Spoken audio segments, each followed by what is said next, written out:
होंगे।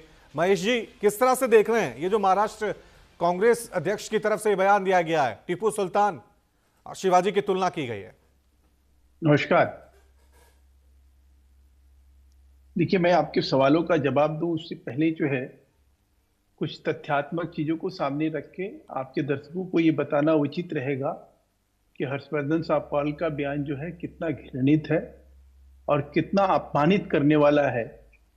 टीपू एक मशहूर गजेटियर है जिसमें टीपू सुल्तान को लेकर ये कहा गया है कि उसने 80,000 से ज्यादा मंदिरों को तोड़ा और उसके अपने पत्र हैं जो संरक्षित हैं, जो आर्काइव में आज भी कहीं दिखाई देते हैं। वो अपने पत्र में ये लिख रहा है कि उसने जो है 90,000 से ज्यादा हिंदुओं का कत्लेआम करके और लाखों लाख हिंदुओं को उसने मुसलमान बनाया। अब ऐसे घृणित काम के लिए और ऐसे एक हिंदू सम्राट के लिए हमारी उसकी तुलना जो है छत्रपति शिवाजी महाराज से किया जाएगा। और अब इस देश में राजनीतिक दिवालियापन का यह आलम हो गया। कांग्रेस अब इस पे उतारू हो जाएगी।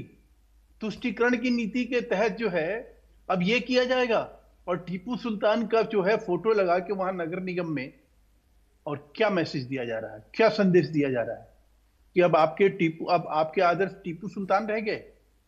कांग्रेस को इस बात के, एक तो हर्षवर्धन साहपाल को इमीडिएट जो है उनको पद से बर्खास्त करे, देश से माफी मांगे। महाराष्ट्र में एक हिंदू अवतार के रूप में पूजे जाते हैं छत्रपति शिवाजी महाराज और पूरे देश के लिए आदर्श हैं। टीपू सुल्तान आदर्श नहीं हो सकता है पूरे देश के लिए। उसको ये बता देना, उसको ये कह देना, और ये पहले भी हो चुका है। पहले ये लोग टीपू सुल्तान को लेकर टीपू सुल्तान जयंती मनाने का इन्होंने फैसला किया था कर्नाटक में, याद करिए। और उसको किस प्रकार से फिर बाद में सरकार ने कैसे रेक्टिफाई किया।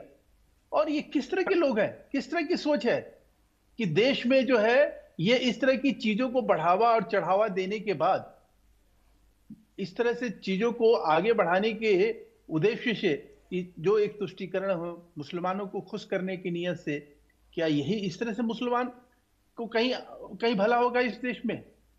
क्या इस तरह से मुसलमानों के लिए जो है पक्ष रखा जाएगा? क्या हर्षवर्धन जो है वो इस देश के संविधान और विधि विधान से वाकिफ है या नहीं है? और जब छत्रपति शिवाजी महाराज तो तब उनका सल्तनत रहा जब टीपू सुल्तान जो है पैदा नहीं हुआ। और वो जो कहा जाता है उसके बारे में कि भाई उसने कुछ मदद करी हिंदू पीठ को या शंकराचार्य के पीठ को जाके वहां संरक्षित किया, उनके लिए लड़ाई लड़ी। वो भी मैं आपको बताऊं कि अंग्रेजों को लेकर जो है वहां पे उसने एक अपना जमीन और छावनी तैयार करी अंग्रेजों से लड़ने के लिए, इसलिए उसने उस पीठ का इस्तेमाल किया। ये तथ्य ये इतिहासकार बताते हैं, हम और आप नहीं बताते हैं। ऐसे दुर्दांत व्यक्ति को, ऐसे क्रूर शासक को आप हमारे एक जो मतलब जीवंत लिगेशी है, जिनको हम पूछते हैं, ये देश कहीं हर बच्चा जो है शिवाजी और राणा प्रताप, महाराणा प्रताप का नाम लेकर जो है उस जोश और जज्बे को पैदा करता है, उनका तुलना आप किससे कर रहे हैं? ठीक है, सुल्तान ठीक है से। महेश जी, क्या मतलब है महेश इसका? जी, ये तो एक सवाल बन सकता है कि आप किसी हिंदू शासक से उनकी तुलना कर रहे हैं, ये बिल्कुल भी ठीक नहीं है।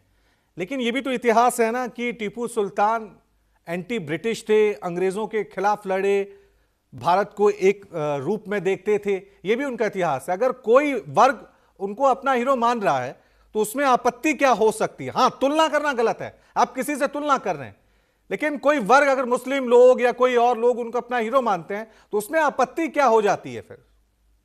मैं ये पूछना चाह रहा हूं सर आपसे बड़ी विनम्रता के साथ कि आप मुझे ये बता दीजिए कि टीपू सुल्तान इस देश के लिए लड़ रहे थे, अपनी राजशाही के लिए लड़ रहे थे, इस्लाम को बढ़ाने के लिए लड़ रहे थे, मंदिर तोड़ने के लिए लड़ रहे थे? उनका इतिहास तो प्रत्यक्षम किम प्रमाणम। अगर वो टीपू सुल्तान जो है ये करने के लिए लड़ाई लड़ रहे थे अंग्रेजों से, अगर वो कुछ और दिन रह जाते तो जो 80,000 है वो 1 लाख मंदिर टूट जाते। जो वो कह रहे हैं कि हमने 90,000 कत्लेआम किया, उसके बदले में जो है 9 लाख कत्लेआम कर लेते। तो आप ये बताइए कि उस लड़ाई से क्या लेना देना है? नहीं, देखिए, हिंदुस्तान की जमीन महेश जी, मैं किसी का सपोर्ट नहीं कर रहा हूं। एक नजरिया हो सकता है कि टीपू सुल्तान एक कट्टरवादी मुसलमान शासक थे, हिंदू और मुसलमान का एक नजरिया था, लेकिन अंग्रेजों के प्रति प्रति तो उनका नजरिया सेम ही था ना कि भारत पे अंग्रेज शासन ना करे, वो सोच तो एक ही थी। सर आपकी बात से मैं इत्तेफाक नहीं रखता हूं, लेकिन सवाल है कि वो किस लिए कर रहे थे, उनका इतिहास भूगोल क्या बताता है। मैं तो बहुत प्रामाणिक रूप से कहा कि जो मैसूर गजेटियर है उसको पढ़िए, मैं तो पढ़ के आया हूं इसलिए आपको जवाब दे रहा हूं। जो उनके पत्र हैं, जो आर्काइव में जो वहां पत्र पड़े हुए हैं, उस पत्र में उन्होंने उल्लेख जो किया हुआ है, जो इतिहासकारों ने अपने कई किताबों में लिखा हुआ है। तो मैं ये पूछना और समझने की कोशिश कर रहा हूं कि आखिर में आप इस प्रकार की सोच और समझ के साथ आप तुलना अगर कर रहे हैं तो ये विकृत मानसिकता है या नहीं। हर्षवर्धन सापवाल जैसे व्यक्ति को राजनीतिक रूप से इस तरह से ये दिवालियापन होगा, और इसको कौन सपोर्ट कर रहा है, और इसके ऊपर मौन क्यों साधे हुए हैं लोग। ये जो विपक्षी दल है हमारे, या वो शरद पवार जी हो गए, या वो अब उद्धव ठाकरे अपने बिल में क्यों घुस गए, और राज ठाकरे क्यों नहीं बोल रहे हैं। शिवाजी का इतना बड़ा अपमान के बाद भी अब शिवाजी इन लोगों के लिए कहीं मायने रखते हैं या नहीं रखते हैं, ये मैं समझने की कोशिश कर रहा हूं। ठीक है, ये ठीक है। सारे जो है शिवाजी जी के नाम पर ये फसल काटने वाले लोग आज ये अपने बिलों से क्यों नहीं बाहर आ रहे हैं। ठीक है, क्यों नहीं, ये भारतीय जनता पार्टी की जिम्मेवारी थोड़ी है। ठीक है, वही कह रहा हूं, वही कह रहा हूं, ये वही कह रहा हूं, किसी भी मुद्दे को हिंदू मुसलमान की तरफ देखना सही है आज के वक्त में। डॉक्टर विपुल सुनील जी हमारे साथ बने राजनीतिक विश्लेषक है। विपुल जी, किस तरह से देखते हैं महाराष्ट्र की सियासत में ये जो नया बखेड़ा शुरू कर दिया गया है महाराष्ट्र कांग्रेस अध्यक्ष की तरफ से, क्या जरूरत थी या कांग्रेस ने अपने पांव पे खुद कुल्हाड़ी मार दी है इस तरह का बयान देके? जी नमस्कार रवि जी, नमस्कार महेश जी को नमस्कार, और आपके दर्शकों को नमस्कार। निश्चित तौर पर मैं महेश जी को सुन रहा था, आपके प्रश्नों को सुन रहा था, और अब आपने जो मुझसे प्रश्न किया है तो उसकी शुरुआत में ये जो बखेड़ा शब्द आपने प्रयोग किया है, मैं भी इसी के साथ जाऊंगा कि कांग्रेस ने अपने पैर पे कुल्हाड़ी मारने का काम किया है मोटे तौर पर। महेश जी से आपत्ति जताते हुए बात में आगे बढ़ूंगा कि महेश जी ने लगातार कहा किस तरीके से देख रहे हैं, और कई बार मतलब उस तरह से प्रश्नांकित तो कर रहे हैं। टीपू सुल्तान अंग्रेजों के खिलाफ लड़ाई को तो इतिहास की पुस्तकों में दर्ज किया गया है कि अंग्रेजों लड़ने में उनकी भूमिका थी, और उन्होंने मतलब औपनिवेशिक मानसिकता से मुक्ति दिलाने के लिए उनकी भूमिका को कहीं कतई नकारा नहीं जा सकता है। बावजूद इसके मैं ये कहूंगा कि एक मतलब उनकी अपनी आइडियोलॉजी थी, धार्मिक कट्टरता उनमें कूट कूट करके भरी हुई थी, और धर्म के मसले पे कतई वो कहीं धर्मनिरपेक्ष व्यक्ति नहीं थे। इस बात से कतई इनकार नहीं किया जा सकता है। दूसरा, जिस बात पे ये बखेड़ा है वो बिल्कुल बखेड़ा वाली बात है, कहीं भी शिवाजी से इनकी तुलना नहीं की जा सकती है। दोनों का बिल्कुल अलग अलग कंट्रीब्यूशन और बड़ा ध्रुव है, मतलब अलग अलग ध्रुव है कह सकते हैं सीधे शब्दों में हम तो। अगर मैं इतिहास की पुस्तकों के बरक्स बात करें और तमाम तथ्यों के बरक्स बात करें तो महेश जी ने बड़ी अच्छी बात कही कि क्या नाम है कि वो गजट देख करके आए हैं और क्या नाम है कि पढ़ करके आए हैं, तो ये बहुत अच्छी बात है। बहुत मतलब महेश जी को मैं पहले भी सुनता रहा हूं, और तमाम जगहों पर ये बहस करते हैं तो बहुत तार्किक ढंग से और तथ्यों के साथ करते हैं। लेकिन यहां महेश जी से घोर असहमति है मेरी कि ये कहते हुए जब वो कह रहे हैं कि दूसरे पर आरोपित कर दे, मैं भी कह रहा हूं, अब मुझ पर भी आरोपित करेंगे आप कि टीपू सुल्तान ने अंग्रेजों के खिलाफ लड़ाई लड़ी थी। ये इतिहास की उन्हीं पुस्तकों को आपको भी देखना चाहिए सर, और उन पुस्तकों में ये दर्ज है। इस और तुलना वाले मसले पर मैं आपके साथ हूं, मतलब मैं भी घोर असहमति है मेरी। कांग्रेस के इनको सबकाल महोदय को बिल्कुल तुलना नहीं करनी चाहिए थी, तुलना का कोई पॉइंट बनता नहीं। मैं कह रहा हूं कि दोनों दो ध्रुव हैं, दोनों का कोई मतलब तुलना हो नहीं सकती है। और बिल्कुल शिवाजी का कंट्रीब्यूशन बहुत बड़ा है, और शिवाजी महाराष्ट्र के मतलब महाराष्ट्र सहित देश के एक आदर्श के रूप में देखे जाते हैं। टीपू सुल्तान को कई मसलों में उनके धार्मिक कट्टर विचार की वजह से एक नकारात्मक छवि है टीपू सुल्तान की, और टीपू सुल्तान की नकारात्मक छवि से किसी सकारात्मक व्यक्ति की तुलना करना अपने आप में बेईमानी है। मैं इस पक्ष में ये कहूंगा। ठीक है महेश जी, रिस्पॉन्ड कीजिए रवि जी। देखिए, जो हमारे मित्र ने कहा, देखिए मित्र, मैं ये नहीं कह रहा हूं कि उन्होंने अंग्रेजों के खिलाफ लड़ाई नहीं लड़ी, और उनके फादर ने भी लड़ाई लड़ी और वो भी लड़ाई लड़े।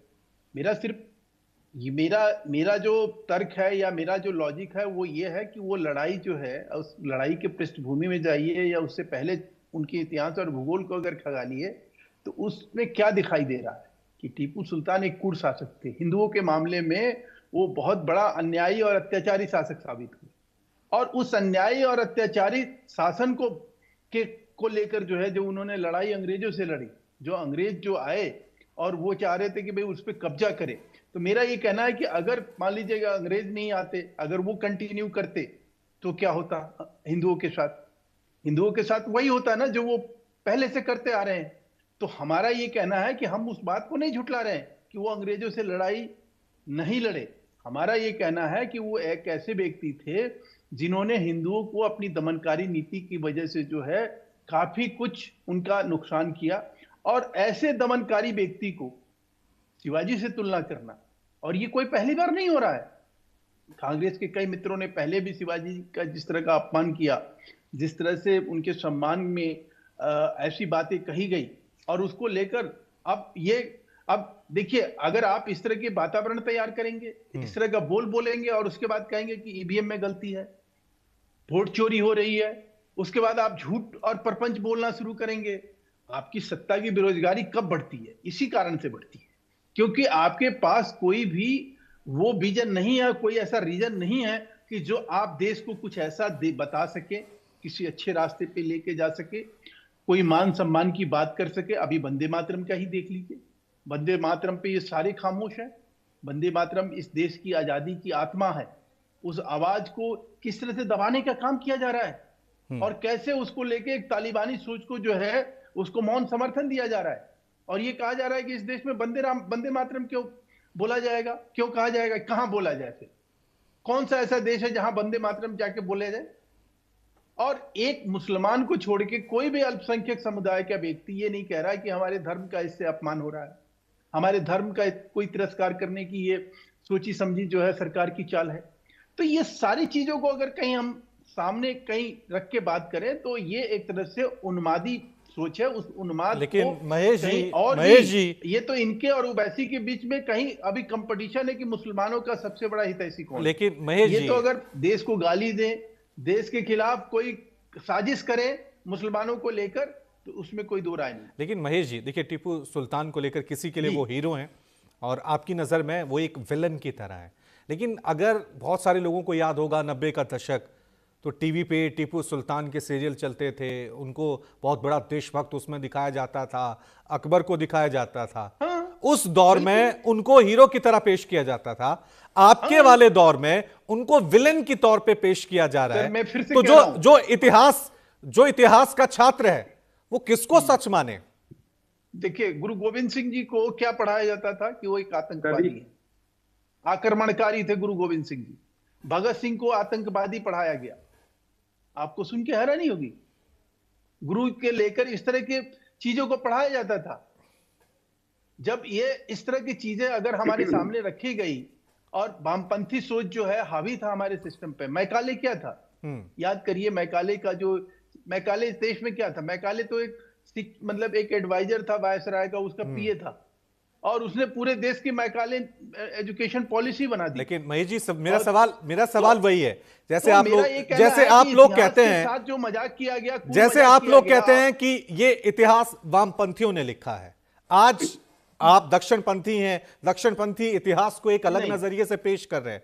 जो एक नॉर्मल, एक न्यूट्रल इतिहास का स्टूडेंट है, हो सकता है कल को फिर से वामपंथी सत्ता में आ जाएं, या हो सकता है दूसरी विचारधारा आ जाए, तो इतिहास पावर के हिसाब से बदलता रहेगा क्या? मैं दावे के साथ कह रहा हूं और चुनौती के साथ ये बात आपके यहां रखना हूं, और आपकी टीम भी उसको कहीं रिसर्च करके देख सकती है कि मैंने मैसूर गजेटियर का नाम लिया, मैंने टीपू सुल्तान के उस पत्र का नाम लिया। क्या ये इस सच्चाई के ऊपर कोई जो है आदमी लिपापोती कर देगा क्या? नहीं कर सकता है।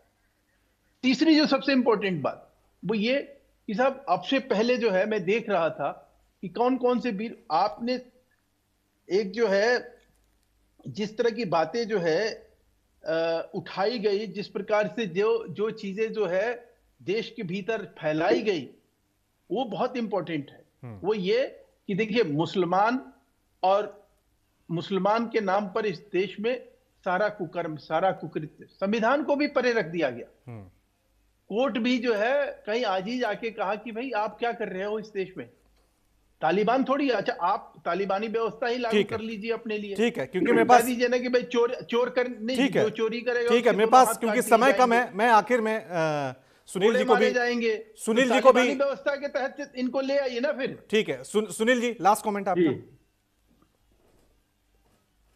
जी रवि, इतिहास को लेकर के प्रश्न कर रहे थे। इतिहास को लेकर के, निरपेक्षता को लेकर के बहुत बड़ा सवाल है। इतिहास बहुत सापेक्षता में लिखा जाता है और इससे कतई इनकार नहीं किया जा सकता है कि लंबे समय तक भारत का इतिहास लिखने वाले लोगों ने एक पक्ष को बहुत इग्नोर किया। और आज जब बात कर रहे हैं आप, जैसे कह रहे हैं सीधे तौर पर, मान लीजिए बीजेपी प्रवक्ता को कह रहे हैं कि आज दक्षिण पंथ का मसला है, तो दृष्टि से देखेगा, इतिहास की निरपेक्षता पर बड़े बड़े इतिहासकारों ने और समय ने सवाल उठाया है। इतिहास निश्चित तौर पर ऐसा हुआ से इतर, अब पूरी दुनिया में बात नहीं कर रहा हूं, पूरी दुनिया में ये हो गया है कि इतिहास किस बात से प्रेरित होकर के लिखा जाता है, कितना सापेक्ष होकर के लिखा जाता है। और रही बात स्टंट की, राजनीतिक स्टंट को इतिहास से जोड़ करके देखने में कई कई तरह के खतरे हैं। उसी कांग्रेस के नेता ने यह भी कहा है कि पीछे बीजेपी के महाराष्ट्र के नेताओं ने टीपू सुल्तान की तारीफ की है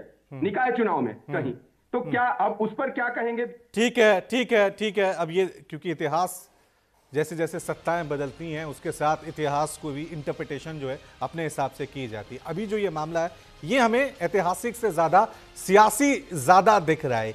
इस तरह के बयान की क्या वाकई कांग्रेस को जरूरत थी ऐसे समय में जब कांग्रेस महाराष्ट्र की सियासत में अपनी जमीन तलाश रही है, ठीक तरीके से बना रही है। बहुत बहुत शुक्रिया आप दोनों का हमारे साथ इस चर्चा